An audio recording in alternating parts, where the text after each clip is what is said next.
Monsieur le greffier, quelle affaire avons-nous inscrit au rôle, s'il vous plaît, avant d'introduire les accusés? Je voudrais d'abord avoir les affaires inscrites au rôle. Oui, il s'agit de l'affaire Le procureur du tribunal contre Slobodan Milkovic alias Lugar, Blagoje Simic, Milan Simic, Miroslav Tadic alias Miro Burko, Stivan Todorovic alias Tif alias Tevo alias Monstrum, Simo Zaric alias Sholaya. Affaire plus spécialement, monsieur le greffier, aujourd'hui. Et plus spécialement aujourd'hui, Milan Simic et Miroslav Tadic alias Miro Burko. Bien, alors est-ce que vous pouvez faire introduire monsieur Milan Simic et monsieur Miroslav Tadic?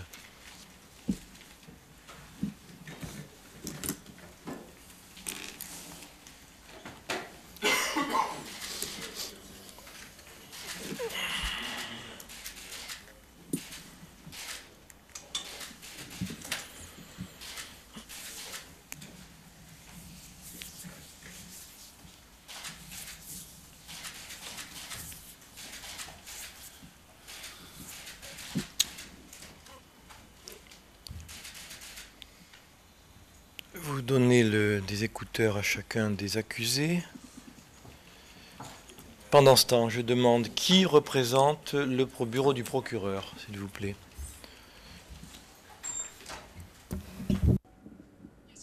Oui, Monsieur le Président, je suis Nancy Patterson, je représente l'accusation et mon confrère va se présenter avec le micro, s'il vous plaît.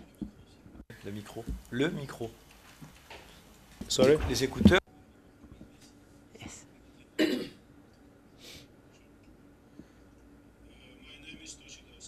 Je m'appelle Toshilovski. Alors, la défense, je vois Maître Pantelic. Good afternoon, Your Honor.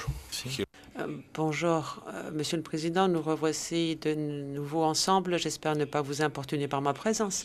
Je m'appelle Maître Igor Pantelic. Because of my often appearances here. Étant donné que je comparais à maintes reprises ici, mais cette fois-ci, je défends Monsieur Simic, Milan Simic, à titre provisoire, dirais-je, en effet. D'après ce que dit le greffe et les parties pertinentes du règlement, je ne peux comparaître que dans une affaire. Je suis donc ici présent aujourd'hui afin de régler ces premières formalités et au bout de la comparution initiale, Maître Simic pourra choisir l'équipe qui va le défendre au moment du procès. Miroslav Tadic est défendu par, merci Maître Pantelic, par Maître Pisarevich. Monsieur le Président, je m'appelle Borislav Pisarevich, je suis avocat de Shanac et je suis membre de l'Association des avocats de la République serbe de Bosnie. Je représente ici dans ce procès Monsieur Miroslav Tadic. Merci. Bien, avant de débuter cette audience de première comparution, je voudrais que les deux accusés se présentent. L'un restera assis par nécessité. Je voudrais que donc chacun d'entre eux me décline son nom, son prénom, sa date et son lieu de naissance, sa profession et son dernier domicile. Alors peut-être celui qui n'est pas handicapé peut se lever. Vous m'entendez? Bien. Alors, vous êtes monsieur... Restez debout. Micro, s'il vous plaît. Appuyez, messieurs les gardes, vous pouvez peut-être essayer de les aider. Ils ne sont pas... Le micro, s'il vous plaît. Voilà, très bien. Alors, vous êtes monsieur... Je m'appelle Miroslav Tadic, surnommé Burko, comme cela est inscrit dans l'acte d'accusation. Je suis né le 12 mai 1937 à Novigrad, dans la municipalité d'Odjak, Republika Srpska. Votre profession et votre dernier domicile, s'il vous plaît. Я сам профессор. Je suis professeur à la retraite. Quoi? De quelle discipline? Машинство. Professeur machiniste. Заднее боравище. Ma dernière adresse était à Chamatz, rue du Tsar Dushan, au numéro 38. Vous vous rasseyez pour l'instant. Alors je vais me tourner maintenant vers Hvala i vama. monsieur Merci à vous également. Milan Simic, qui va donc rester assis. Vous allez, de la même façon que le co-accusé, vous allez nous préciser votre nom, votre prénom, votre date et votre lieu de naissance, votre profession et votre dernier domicile. Monsieur Simic. Je m'appelle Milan Simic. Je suis né le 9 août 1960 à Sarajevo. Je suis diplômé en économie et ma dernière adresse est à Chamatz, en République Srpska.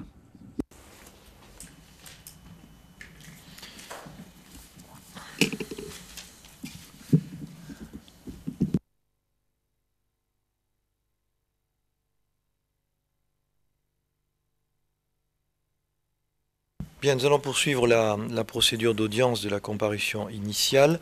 Et là, notre loi et notre règlement m'imposent de redemander à chacun d'entre vous, M. Tadic et M. Simic, de bien me préciser les conseils que vous avez choisis.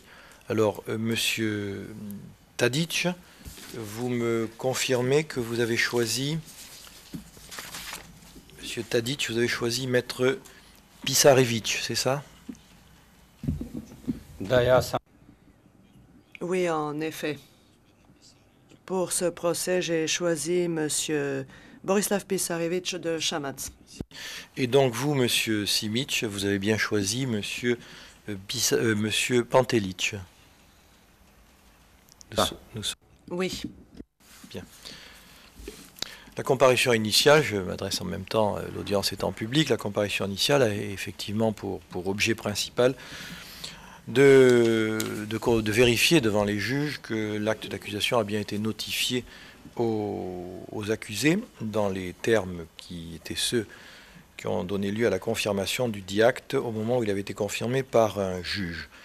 Nous obéissons ici à nos textes fondateurs qui sont ceux du statut du tribunal pénal international créé en 1993, son article 20 qui dit que la chambre de première instance, donc la chambre, donne lecture de l'acte d'accusation et s'assure que les droits de l'accusé sont respectés et s'assure également que l'accusé a compris ou les accusés ont compris le contenu de l'acte d'accusation et lui ordonne de plaider coupable ou non coupable. Je dois signaler également, pour respecter la publicité de l'audience et que toutes les choses soient claires, que nous sommes 2 juges et non pas 3 comme normalement nous devrions l'être, mais le règlement prévoit que le président du tribunal peut faire une exception dans la mesure où un des juges serait dans l'incapacité de se présenter aujourd'hui, d'être avec nous, ce qui est le cas. Article 15 du règlement de preuve et de procédure. Pour la comparution initiale, c'est l'article 62 du règlement.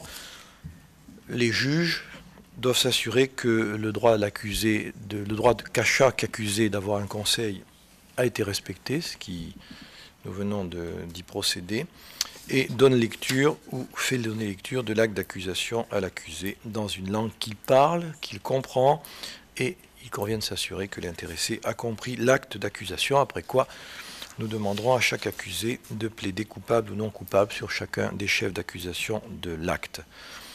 Je me tourne vers Maître Pisarevich et Maître Pantelic.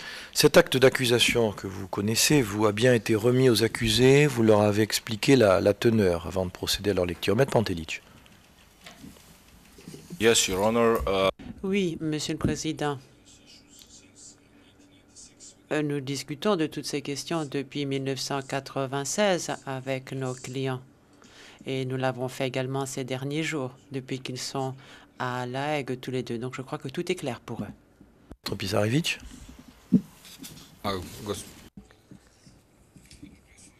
Monsieur le Président, ce que vient de dire mon confrère Maître Pantelic est exact. Ce sujet fait l'objet de nos discussions depuis que nous connaissons l'existence de l'acte d'accusation. Donc nos clients sont informés et savent de quoi ils retournent. Je vous remercie.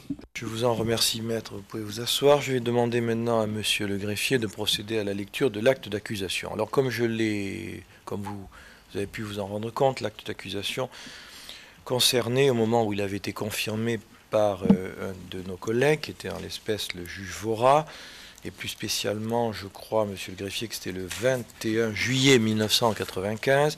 L'acte d'accusation concernait très exactement 6 accusés. 2 sont présents aujourd'hui. Alors, je vais donc demander à monsieur le greffier de lire publiquement l'acte d'accusation, mais de le lire intégralement pour toute la partie générale de l'acte, et ensuite de lire les parties spécifiques pour chacun des 2 accusés.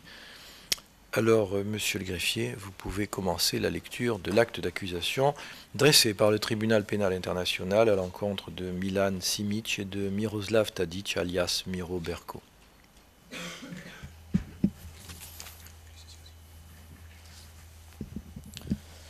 Le procureur du tribunal contre Slobodan Milkovic alias Luger, Blagoje Simic, Milan Simic, Miroslav Tadic alias Miro Berko, Stevan Todorovic alias Steve alias Tevo alias Monstrum, Simo Zaric alias Sholaya. Acte d'accusation. Richard J. Goldstone, procureur du tribunal pénal international pour l'ex-Yougoslavie, en vertu des pouvoirs que lui confère l'article 18 du statut du tribunal pénal international pour l'ex-Yougoslavie, statut du tribunal, fait valoir que 1. En 1991, près de 17 000 musulmans et croates de Bosnie, sur une population totale d'environ 33 000, vivaient dans la municipalité de Bosanski Šamac, dans la République de Bosnie-Herzégovine. En mai 1995, il restait à peine 300 résidents musulmans et croates de Bosnie. 2. Le 17 avril 1992, les forces militaires serbes de Bosnie et d'autres parties de l'ex-Yougoslavie ont pris le contrôle de la ville de Bosanski Šamac. 3. Étant située au nord-ouest du corridor de Bosavina, la prise de contrôle de Bosanski Šamac fut une étape importante dans la création par les Serbes d'un couloir sous contrôle serbe entre la Serbie et les Serbes de la Krajina en Croatie et en Bosnie-Herzégovine occidentale. 4. Après avoir pris le contrôle militaire, les autorités serbes ont lancé une campagne de terreur dans le but de contraindre la plupart des résidents musulmans et croates de Bosnie à quitter la région. 5. À partir du 17 avril 1992, les autorités politiques et militaires serbes ont orchestré et exécuté les actions suivantes dans le cadre de la campagne de terreur. A. Arrêter et détenir la majorité des hommes musulmans et croates de Bosnie dans la municipalité, notamment les responsables au niveau politique, économique, professionnel, universitaire et administratif. B. Créer et assurer le fonctionnement, au début sous l'autorité de la police serbe, de camps d'internement où les prisonniers étaient tués, battus, torturés, victimes de violences sexuelles et d'autres mauvais traitements. C. Autoriser des unités de soldats paramilitaires de Serbie à pénétrer dans des camps d'internement pour tuer et passer à tabac des prisonniers. D. Contraindre les résidents musulmans et croates de Bosnie à partir de chez eux et permettre aux résidents serbes de s'installer dans les maisons désertées. E. Expulser par la force ou l'intimidation des résidents musulmans et croates de Bosnie vers d'autres pays et d'autres zones de Bosnie-Herzégovine. F. Obliger les hommes, femmes et enfants musulmans et croates de Bosnie à travailler dans le cadre de travaux forcés, comme creuser des tranchées et autres travaux sur les lignes de front. G. Dépouiller les résidents musulmans et croates de Bosnie de leurs véhicules, argent et objets de valeur et piller leurs maisons. H. Piller et démonter les machines et les stocks d'entreprises musulmanes et croates de Bosnie. I. Délivrer des ordres interdisant aux musulmans et aux croates de se réunir en public et exiger que les musulmans et croates de Bosnie portent des brassards blancs pour les identifier comme non-serbes. J. Confisquer les comptes bancaires d'un grand nombre de musulmans et croates de Bosnie et bloquer les fonds se trouvant sur ces comptes. K. Mobiliser les hommes musulmans et croates de Bosnie dans l'armée serbe de Bosnie et les envoyer sur le front. L. Faire régner un tel climat de terreur et d'oppression parmi la population non serbe que la plupart des résidents musulmans et croates de Bosnie ont fui. L'accusé. 6. Slobodan Miljković, alias Lugar, né en 1953, de Kragujevac, Serbie, était le commandant adjoint de la 2e brigade de Posavina, également connue sous le nom des Loups Gris, une unité paramilitaire de Serbie. Blagoje Simić, né en 1960, médecin, de Kručkovo Polje, municipalité de Bosanski Šamac, est président du Parti démocratique serbe, SDS, de Bosanski Šamac et était vice-président du conseil municipal de 1991 jusqu'au 17 avril 1992. Du 4 novembre 1991 jusqu'au 30 novembre 1992 au moins, Blagoje Simić était député de l'Assemblée de la région autonome serbe de la Bosnie du Nord, autoproclamé. Appelé par la suite province autonome serbe de Semberia et Majevica de la République serbe de Bosnie-Herzégovine. En mars 1992, Blagoje Simić s'est autoproclamé chef de la municipalité serbe de Bosanski Šamac. Après la prise militaire de Bosanski Šamac le 17 avril 1992, Blagoje Simić est devenu président de l'Assemblée de Bosanski Šamac, président de la cellule de crise locale du SDS et président de la présidence du temps de guerre. 8. Milan Simić, né en 1958. C'est peut-être là qu'il y a une erreur, monsieur le greffier. Milan Simić a dit qu'il était né en 1960. Bien, continuez. Né en 1960, cousin de Blagoje Simić, ayant une formation d'économiste, était membre du 4e détachement et, après le 17 avril 1992, est devenu président du conseil exécutif de l'Assemblée de Bosanski Šamac. 9. Miroslav Tadić, alias Miro Brko, né en 1937 de la municipalité de Odžak, ex-professeur, tenait le café AS à Bosanski Šamac et était l'assistant de Simo Zarić dans le cadre du 4e détachement. À partir du 17 avril 1992, Miroslav Tadić est devenu président de la commission d'échange de prisonniers de Bosanski Šamac. 10. Stefan Todorović, alias Steve, Stevo ou Monstrum, né en 1957 de Donja Slatina, municipalité de Bosanski Šamac, fut nommé chef de la police pour Bosanski Šamac après la prise du pouvoir par les militaires le 17 avril 1992. Auparavant, Stefan Todorović était cadre dans une usine de meubles en bambou.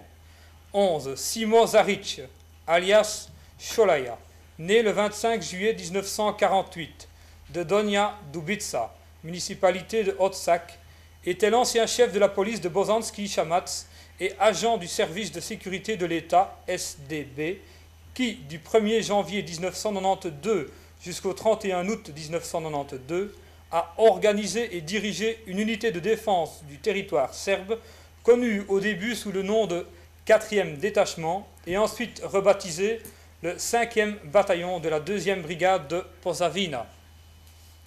Information générale. 12. Sauf indication contraire.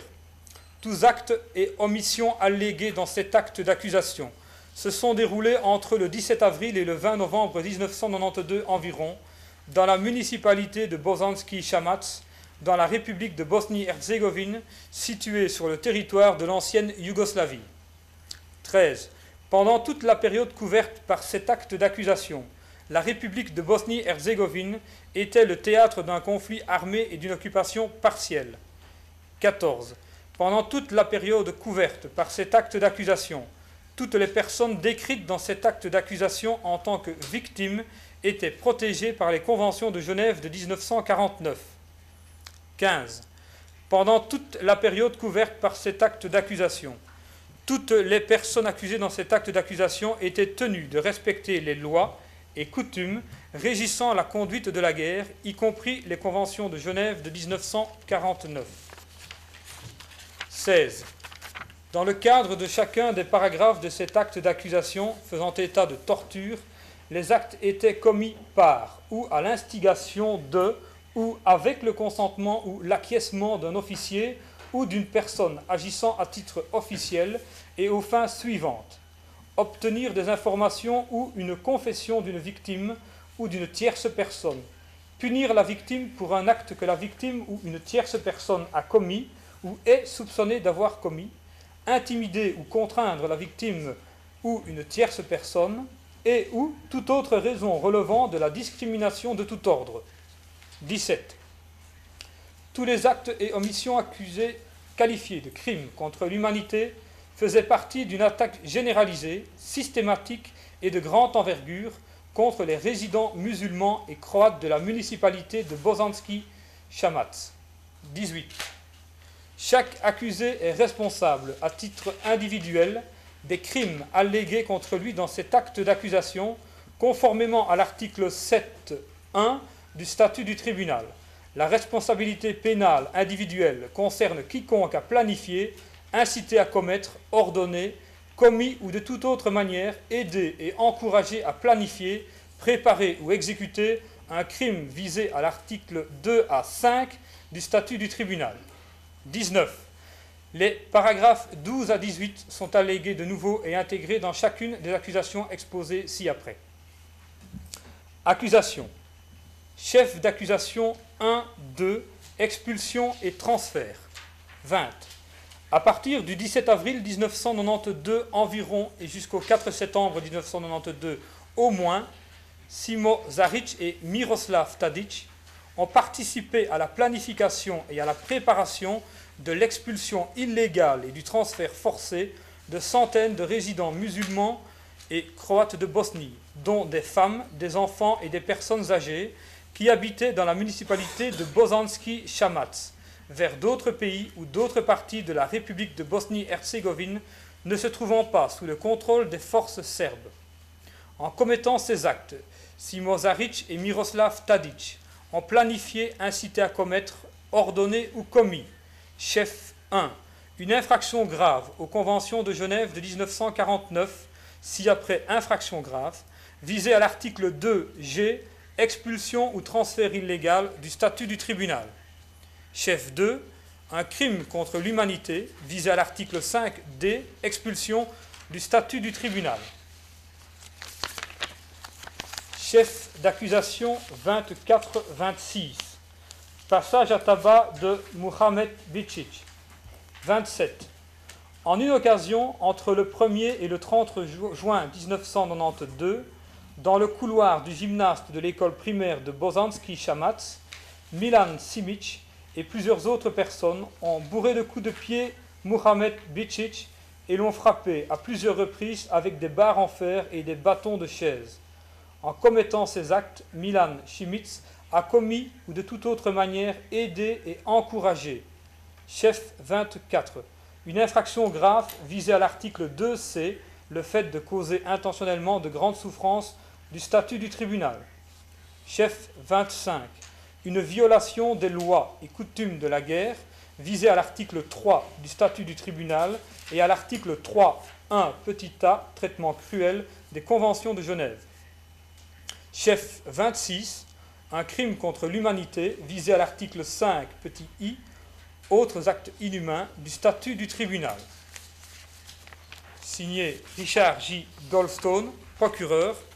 Donc acte d'accusation confirmé le 21 juillet 1995 par le juge Vora. Merci. Je vais me tourner à présent vers les accusés. Donc, monsieur Miroslav Tadić, d'abord, est-ce que vous avez bien compris le sens de cet acte d'accusation? Vous l'avez compris dans votre langue, monsieur Tadić? Levez-vous, répondez-moi. Vous l'avez entendu, vous l'avez compris? Oui. J'ai entendu l'acte d'accusation. Je ne l'ai pas compris entièrement. Qu'est-ce que vous n'avez pas compris? Je ne sais pas comment il se fait que M. Lugar y soit mentionné. Je le connais à peine, cet homme. Ça, si vous voulez, ça fera partie de votre défense au moment où le procès s'engagera. Pour l'instant, il s'agit simplement des accusations qui sont portées contre vous. D'ailleurs, à dessein, j'ai demandé à monsieur le greffier de ne lire publiquement que les chefs d'accusation qui vous concernaient plus directement. Mais en ce qui concerne les chefs d'accusation qui vous concernent directement, est-ce que vous les avez d'abord compris dans la langue? Est-ce que la traduction vous a permis de comprendre ce qui vous était reproché? Oui. Merci. Vous pouvez vous asseoir. Monsieur Simic, je vous Merci. pose une question. Est-ce que vous avez entendu l'acte d'accusation? Est-ce que vous l'avez compris? Est-ce que dans la langue qui est votre langue maternelle? Oui. Alors maintenant, je vais vous demander de plaider ou coupable ou non coupable sur les différents chefs d'accusation qui vous sont donc reprochés par le bureau du procureur. Alors, monsieur Tadic, je vais vous demander de vous lever à nouveau. Je vais demander à monsieur le greffier d'énoncer les deux chefs d'accusation qui vous sont reprochés. Et après chacun d'entre eux, vous me direz simplement si vous avez choisi, en accord avec votre défenseur, de plaider ou coupable, ou au contraire de plaider non coupable. Les conséquences, vous le savez, sur le plan du procès étant différentes. Mais je pense que votre avocat a dû vous signaler et vous indiquer ces différences, sinon je vous les expliquerai. Monsieur le greffier, vous pouvez donc lire les chefs d'accusation à l'encontre d'abord de monsieur Miroslav Tadic.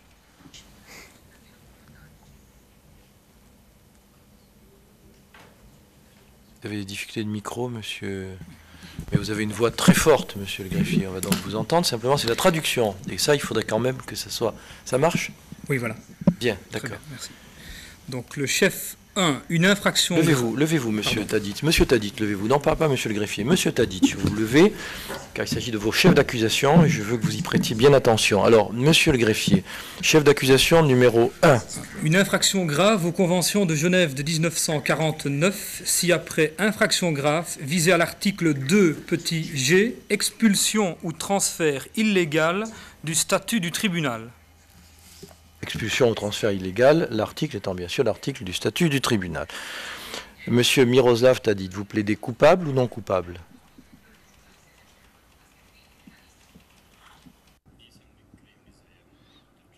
Je ne suis coupable d'aucun des chefs d'accusation. Monsieur le greffier, vous voudrez bien prendre en note le plaidoyer non coupable. Sur le chef d'accusation numéro 2 que vous allez énoncer à nouveau. Donc, chef 2, un crime contre l'humanité visé à l'article 5 petit d, expulsion du statut du tribunal. Monsieur Tadic, vous plaidez coupable ou non coupable? Je ne suis pas coupable. Merci. Vous pouvez vous rasseoir, monsieur le greffier. Vous prenez en note le plaidoyer non coupable de monsieur Tadic dans cette affaire. Merci. Monsieur Simic, le procureur vous impute 3 chefs d'accusation, les chefs 24, 25 et 26. Nous allons procéder de la même manière. Monsieur le greffier, vous pouvez d'abord énoncer le chef d'accusation numéro 24. Chef 24, une infraction grave visée à l'article 2 petit c, le fait de causer intentionnellement de grandes souffrances du statut du tribunal. Monsieur Simic, vous plaidez coupable ou non coupable? Je ne suis pas coupable. Plaidoyer non coupable, monsieur le greffier. Chef numéro 25. Chef 25, une violation des lois et coutumes de la guerre visée à l'article 3 du statut du tribunal et à l'article 3.1 petit a, traitement cruel des conventions de Genève. Coupable ou non coupable, monsieur Simic? Je ne suis pas coupable. Mais quand vous dites « je ne suis pas coupable », j'espère que vous voyez bien comment je l'interprète. Ça veut dire que vous plaidez, c'est-à-dire que vous choisissez dans le procès d'avoir l'attitude de celui qui plaide non coupable. Nous sommes bien d'accord?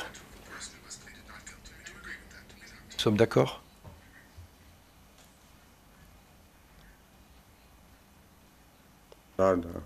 Oui, oui. Votre conseil est d'accord aussi? Votre Pantelic? Your Honor, as you Comme d'habitude, Monsieur le Président. Oh, pas toujours peut-être. Chef d'accusation 26. Alors, chef d'accusation 26. Chef 26, un crime contre l'humanité visé à l'article 5 petit i, autres actes inhumains du statut du tribunal. Monsieur Simic, plaidez coupable ou non coupable? Je ne suis pas coupable. Bien, alors vous noterez, la transcription reproduira bien que les accusés ont dit qu'ils n'étaient pas coupables et qu'il convient de traduire cela par un choix dans le procès, un choix processuel qui consiste donc à plaider non coupable pour que les choses soient bien claires. Je me tourne maintenant à présent vers Madame le procureur pour lui rappeler, comme c'est le cas à chaque comparution initiale, les obligations, Maître Patterson, les obligations qui vous incombent de communiquer toutes les pièces jointes à l'acte d'accusation au moment de la demande de confirmation. Il y avait, je suppose, à l'appui de l'acte d'accusation qui a été confirmé par notre collègue le juge Vora, il devait y avoir toute une série de pièces jointes, ainsi que des déclarations préalables des accusés et les dépositions des témoins. Est-ce que vous êtes en mesure de déposer?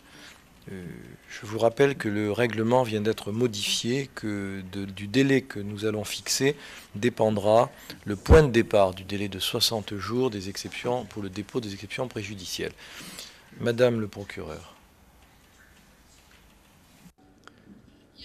Oui, Monsieur le Président, nous sommes tout à fait conscients des obligations qui consistent à communiquer les pièces jointes. Je dispose de ces pièces jointes ici même dans le prétoire. Nous avons 2 enveloppes destinées aux accusés. Toutefois, à la lumière des préoccupations vives que nous avons, nous tenons à respecter la confidentialité de nos témoins et assurer leur sécurité. Je vais, dès après l'audience, déposer une requête aux fins d'obtenir une ordonnance pour qu'il y ait une protection spéciale entourant les documents pour assurer la protection des victimes et des témoins. J'ai déjà remis un exemplaire de cette requête avant le début de l'audience au Conseil de la Défense. Je dispose d'une traduction en français ainsi qu'une version anglaise. Je vais les déposer auprès du greffe. Alors, comment nous allons procéder pour traiter de cette requête? Vous pensez donc Vous pensez qu'à quelle date aurez-vous terminé la transmission de toutes ces déclarations, aussi bien celles des accusés que les dépositions des témoins au cours de votre enquête préalable? Vous pensez que tout ceci serait achevé quand? C'est parce que je vous rappelle que depuis une date récente, le délai de 60 jours va courir après que le procureur ait communiqué à la défense toutes les pièces jointes et les déclarations justement visées à cet article 66A. Donc il nous faudrait une date pour que je puisse, à partir de cette date, dire à la défense qu'ils ont un délai de 60 jours pour déposer les exceptions préjudicielles. Il vous faut combien? Une semaine? Maître Patterson, Monsieur le Président, nous sommes prêts à remettre ces pièces jointes à la défense dès qu'il y aura une décision de la Chambre s'agissant des mesures de protection. Nous espérons pouvoir faire ceci dans les tout prochains jours. S'agissant des autres pièces, bien sûr, nous respecterons les règles du tribunal. Nous transmettrons les pièces dans les meilleurs délais, mais de toute façon, nous nous conformons au règlement.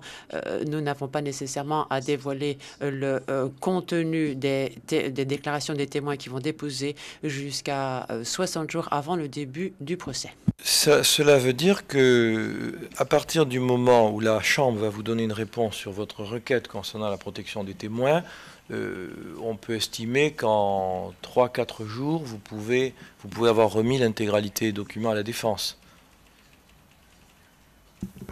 Nous pourrons transmettre dès demain tous ces éléments de confirmation dès qu'il y aura cette décision de la Chambre. On peut en déduire que nous pourrions, par exemple, après la fin de la comparution initiale, et après que j'en ai conféré avec mon collègue, éventuellement essayer de vous donner une réponse peut-être dans l'après-midi. Je vais conférer avec mon collègue.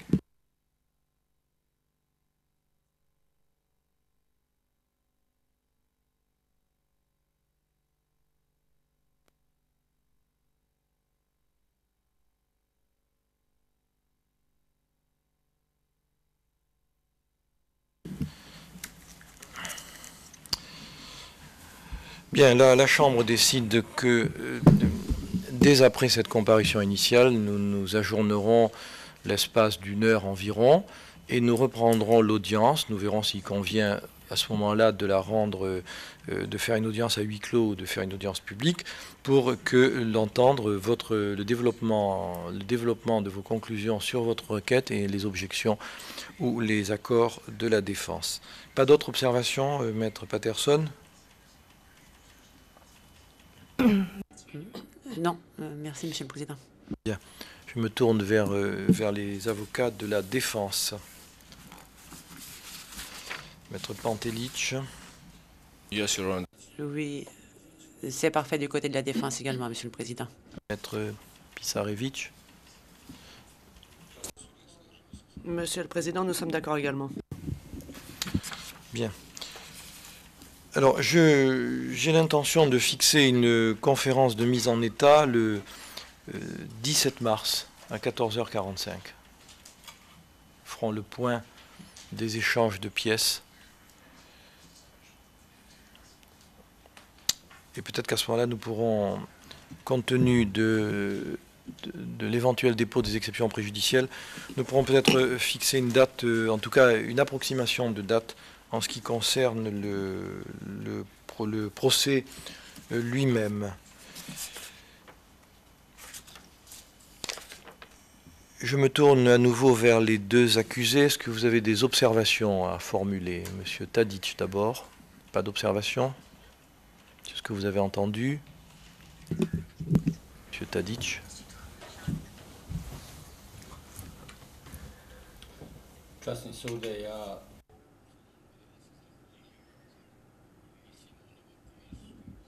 Micro, s'il vous plaît. Monsieur le Président, je tiens d'abord à vous remercier. Je remercie en tout cas les personnes qui ont fait en sorte que nous puissions nous rendre sans pression. Je remercie les représentants de l'ambassade américaine et le général Johnson qui nous a accompagnés jusqu'à l'aéroport avec ses soldats, ainsi que M. Sechek et son adjoint, M. Ellis, qui ont assuré notre transfert jusqu'à La Haye. Je remercie également le tribunal pour les locaux dans lesquels nous sommes hébergés, car les conditions sont tout à fait excellentes. Et je remercie également les personnes qui nous ont accompagnés jusqu'à cette salle d'audience et qui nous ont permis de jeter un coup d'œil à cette belle ville. Et lorsque le tribunal nous aura libérés, je demanderai l'asile dans ce pays et dans cette ville qui me plaît beaucoup. J'ajouterai encore 2 mots, si vous me le permettez. Je suis entré en contact avec le tribunal il y a déjà 2 ans. Nous avons eu des conversations nombreuses au téléphone. J'ai également envoyé un certain nombre de documents, etc. Maintenant, le fait que l'audience d'aujourd'hui n'ait pas pu se produire avant est dû à un certain nombre de raisons, mais j'espère que ce n'est pas encore trop tard. Je vous remercie. Asseyez-vous, Monsieur Simic, vous avez une déclaration à faire? Vous n'êtes pas obligé de faire une déclaration. Oui. Je tiens également faire savoir combien j'ai été agréablement surpris depuis le début de ce processus, notamment au moment de l'accompagnement par les responsables de l'ASFOR qui nous ont accompagnés jusqu'à l'aéroport et ensuite par l'attitude de toutes les personnes qui nous ont accompagnés jusqu'au tribunal. Je tiens à remercier le tribunal pour cette attitude. Je tiens à dire également que j'ai grand plaisir de constater, compte tenu de mon état physique qui complique un petit peu les choses, donc je suis agréablement surpris de constater tous les efforts qui sont accomplis pour m'assurer les meilleures conditions de vie et de transfert possibles. Quant à mon arrivée à La Haye, un certain nombre de raisons et notamment des motifs liés à ma santé m'ont empêché de venir avant cette date et je vous remercie. Bien, je crois que nous allons pouvoir. Je me tourne vers mon collègue pour savoir s'il a des observations. Merci, monsieur le juge. Madame Patterson, vous voulez ajouter quelque chose? Maître Patterson. Oui, Monsieur le Président, une petite chose seulement.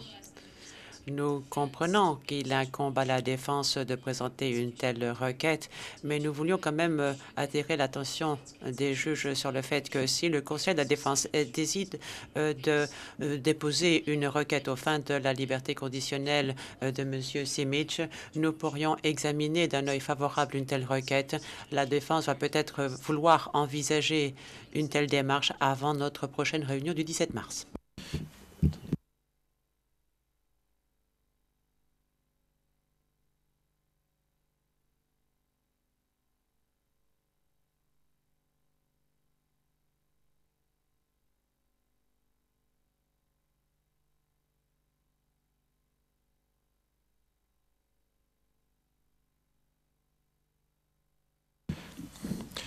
Madame Patterson, je suis très sensible au fait que le procureur parle de mise en liberté. Je n'avais pas cru comprendre que la défense en avait parlé. Je voudrais me tourner vers les deux avocats. Je dois dire que je n'ai pas très bien suivi. Je ne suis saisi d'aucune demande pour l'instant. S'il y a une demande, bien entendu, nous la plaiderons.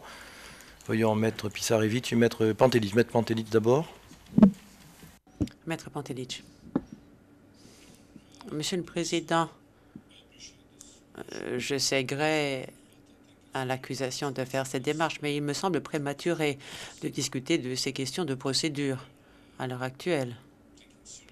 Nous envisageons cette possibilité que nous offre le règlement avec le plus grand des sérieux, mais nous avons d'autres idées en tête et nous devrions peut-être en discuter lors d'une conférence de mise en état, par exemple. Ce sera tout pour le moment. Je vous remercie, Monsieur le Président. Bien, je considère donc que pour l'instant, le tribunal, Madame Patterson, n'est saisi d'aucune demande de mise en liberté pour aucun des deux accusés, à moins que vous-même, Madame le procureur, vous déposiez une requête tendante à la libération de l'un des deux, ce qui est votre droit également. Après tout, c'est sur votre demande que les intéressés ont été arrêtés. Est-ce que c'est votre intention ? En conséquence de quoi, nous la plaiderions le plus rapidement possible, voire même peut-être cet après-midi, en vous rappelant simplement qu'il faut qu'il y ait un représentant du pays hôte qui soit ici. Quel est votre point de vue, Madame le procureur? Maître Patterson. Non, nous n'avons pas l'intention de déposer une telle requête. Comme nous l'avons déjà dit, nous pensons que ceci revient à la défense.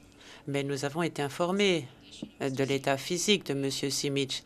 Nous savons qu'il souffre d'un handicap qui le limite dans ses mouvements et c'est la raison pour laquelle nous voulions attirer l'attention tant des juges que du Conseil de la défense pour dire que si des mesures peuvent être prises, l'accusation serait favorable à une telle disposition. Mais bien sûr, il n'incombe à la défense de présenter une telle requête. Si elle décide de ne pas le faire, nous nous conformerons à leur décision. Bon, alors je résume le débat. Une mise en liberté provisoire peut toujours être demandée. Elle peut d'ailleurs, je le rappelle, être ordonnée par les juges eux-mêmes. Proprio motu. Il va de soi que dans une affaire comme celle-ci, la demande de mise en liberté, je rappelle que dans ce tribunal, c'est plutôt la détention qui est le principe de droit et la mise en liberté est exceptionnelle compte tenu évidemment de la situation internationale de ce tribunal et de la gravité intrinsèque des crimes qui sont reprochés aux accusés. Néanmoins, la procédure de mise en liberté provisoire existe dans ce tribunal, elle a été invoquée déjà dans d'autres cas. L'opinion des juges, c'est qu'il faut effectivement que la demande émane a priori soit de ceux qui ont provoqué l'arrestation, c'est-à-dire le bureau du procureur, soit de la défense, en justifiant. Je rappelle qu'il faut également, je le dis à l'instant, que nous devons à ce moment-là entendre le représentant du pays hôte. Dans ces conditions, le tribunal n'ayant à sa disposition et sur son bureau aujourd'hui aucune demande de mise en liberté provisoire, ni de la part de la défense, c'est-à-dire des accusés, ni de la part de l'accusation, pour l'instant, on n'a aucunement l'intention de prendre une initiative pour laquelle d'ailleurs il ne dispose pas d'éléments, même médicaux, suffisamment précis. Dans ces conditions, je vous propose de lever la présente audience et de nous retrouver à 4 heures pour plaider la requête sur la protection des témoins. L'audience est levée. All right, veuillez vous lever.